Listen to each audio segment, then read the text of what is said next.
Today we're making şekerpare, which is a very popular dessert in Turkey. Of course, every pastry shop, every family will have a different version of this, but here is ours.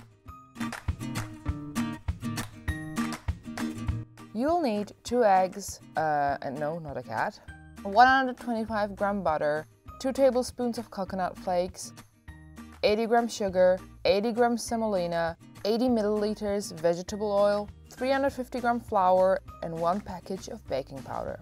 For the syrup, you'll need 800 gram sugar and 400 milliliters water. You'll add 100 milliliters and a squeeze of lemon juice at the very end. It is essential that you first make this, as there is a rule.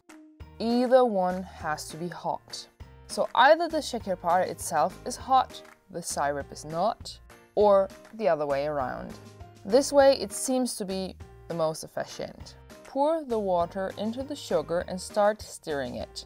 You gotta make it boil. Once it has started to boil, let it boil for exactly 5 minutes. When those 5 minutes are up, turn the stove off, pour the 100 milliliters of water and squeeze that little bit of lemon juice. Let that cool off. Now we gotta make the şekerpare itself. As usual, I didn't take all the flour but gradually add it. Put 1 egg and 1 egg white, the coconut flakes, the vegetable oil, the semolina, the sugar and the butter. I almost forgot to add the baking powder. Thank God my mom noticed that. Then you just knead it. I gradually add the flour until I have a soft but non-sticking dough that I can form into balls without falling apart. Get a deep and even tray, preferably not glass as the heat distribution isn't quite as good as the metal ones, and form them into small oval cookies. Be careful that they are about the same size. We don't want some to be soggy or still hard later on. Now we can use the egg yolk that is left over. Whisk it a bit and spread it over all şekerpares. Finally, take a fork and gently make stripes onto the dessert. Like I said, there are many different versions of the şekerpare, and we wanted to make this one. For example, some are round and have a hazelnut in the middle. You could, of course, do these instead of this one. Bake these at 180 degrees Celsius for about 20 minutes or until they take some golden brownish color. My oven is kinda slow, so please know your oven. They shouldn't be underbaked or burned to a crisp. Please be careful. Once they are out of the oven, the syrup should have cooled down by now, and you can use a ladle to spread the syrup evenly.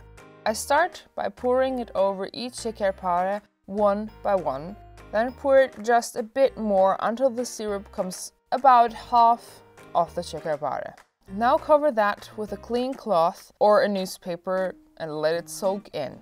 I actually had a before and after footage of how much it actually soaks in, but sadly they became corrupted. This soaking in generally takes a few hours. I let mine rest overnight so that I don't feel tempted to taste them too early. Finally, you could sprinkle some pistachio flakes over them and you're done. The şekerpare should be easily separated by a fork and should melt in your mouth.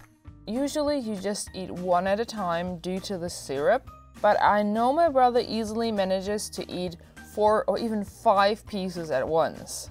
I hope you find this traditional Turkish dessert interesting and will give it a try sometime. Let us know of the results via social media. As usual, the recipe is in the description below. If the sugar rush was too much for you, and I understand syrup is quite heavy, you can check out these savory recipes here. Like if you enjoyed the video and subscribe if you don't want to miss our weekly videos. Thank you for watching.